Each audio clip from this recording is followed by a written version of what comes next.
Iran ইজৰাইলৰ operation rising লায়নৰ পিছত প্ৰতিক্ৰিয়া কৰে নেতান্যাহুৱে সতৰ্ক কৰিছে অধিক কাম গৰিহণা হৈছে ৰাতিটোৰ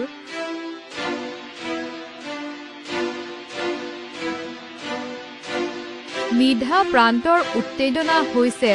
ইৰাণে তেল অভিহাৰত মৃত্যুৰ বাবে